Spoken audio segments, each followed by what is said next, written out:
Hey, let's just get straight to it, because we both know your attention span probably won't last long if we don't. You ever open your phone for one reason, and then 40 minutes later, you've somehow ended up watching a raccoon make pancakes at 2 a.m. Yeah, you're not alone, but this isn't just about phones or scrolling or binge watching.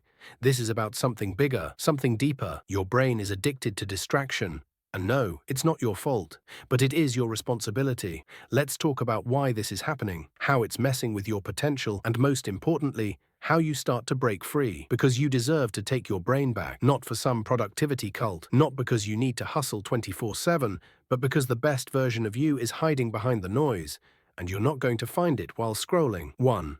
The truth no one told you about your brain. Your brain is not built for this world. Seriously, it evolved to help you survive, not to help you thrive in a world of infinite apps, tabs, notifications, ads, and autoplay videos. Your brain loves novelty, it loves quick hits of dopamine, and it hates anything that feels boring, repetitive, or slow. So when you pick up your phone and check Instagram just for a second, your brain gets a little reward, a hit of dopamine, that tiny moment of pleasure. Your brain remembers it. And next time you feel a little bored, anxious, or tired, guess what? It wants to go back. Again, and again, and again. You're not weak. You're running on ancient software in a modern casino. 2. You're not distracted. You're overstimulated. Here's the wild part. Most of us walk around thinking we're lazy or unfocused. But the truth is, we're just overstimulated. You're so used to constant stimulation that stillness actually feels uncomfortable now. That's why reading more than 3 pages is hard. Sitting in silence feels awkward. Working on one task at a time feels impossible. Your brain is wired to keep searching for the next little hit. That's not distraction, that's addiction. And the worst part, it's sneaky. It doesn't feel destructive because it feels good. But slowly, it's stealing your time, your depth, your creativity, and your peace of mind. 3. You're losing more than time, you're losing potential. Okay, let's go deeper. This isn't just about wasting hours. This is about the long-term cost.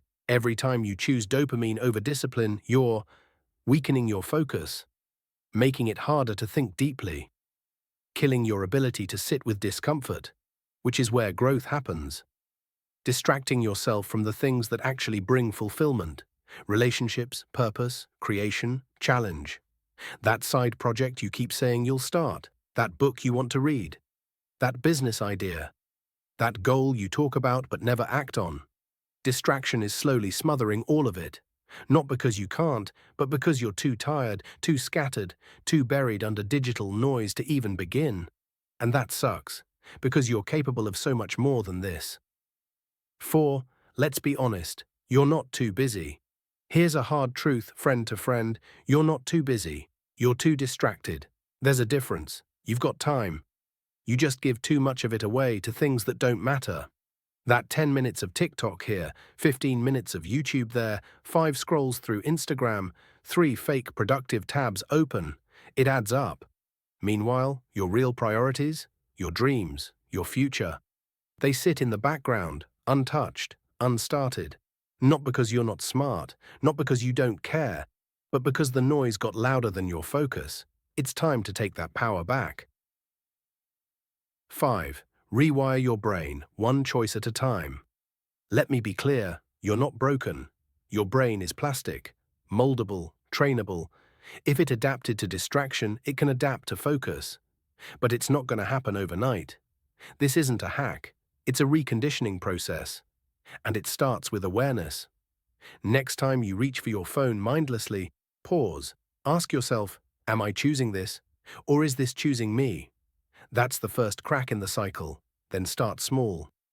10 minutes of screen-free time in the morning. A walk without headphones. One deep work session without distractions. Reading one chapter without checking your phone. These seem small, but they compound. Your attention is like a muscle, and every time you choose stillness over stimulation, you strengthen it. 6. Replace, don't just remove. Now let's get practical. You can't just delete Instagram and expect to feel better. That's like quitting sugar and eating nothing. You'll just crave it harder. You have to replace the empty stimulus with real substance. Examples. Replace endless scrolling with audiobooks or podcasts that teach you something. Replace doom-scrolling news with journaling your own thoughts.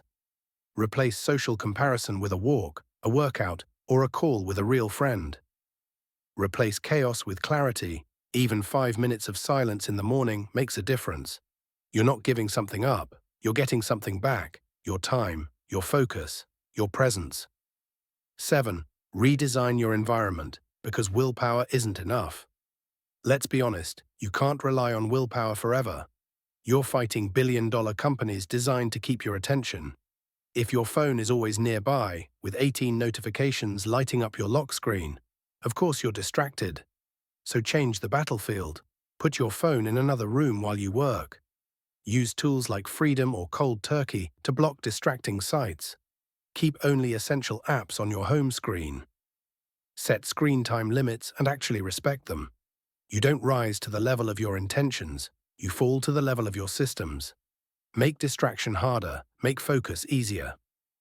8. Boredom is your superpower, if you let it be. Want to know a secret? Boredom isn't a problem, it's a signal. It's your brain saying, hey, I'm ready to create, ready to reflect, ready to go deeper. But we've trained ourselves to fear boredom. Every pause gets filled instantly. Waiting in line, scroll, sitting alone, text, no music, open Spotify.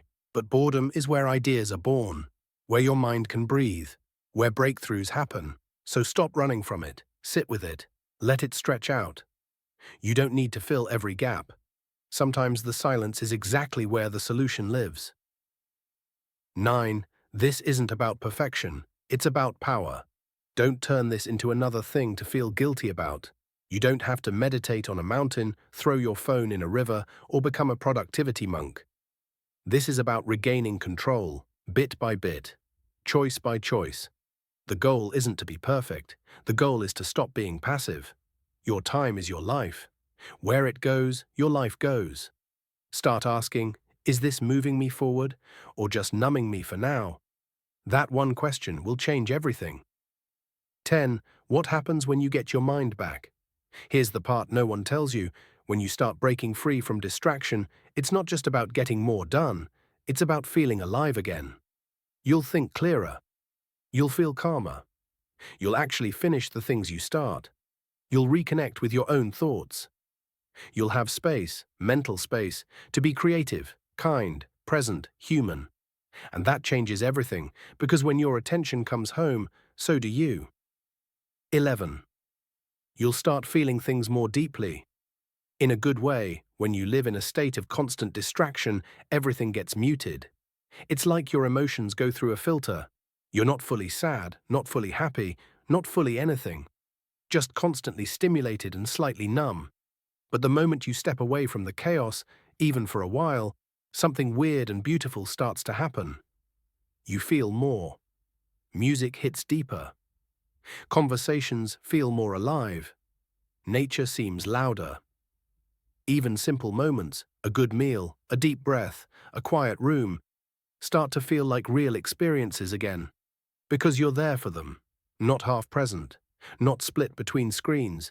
It's like coming out of a fog, and once you do, you realize just how much you were missing before, even while connected.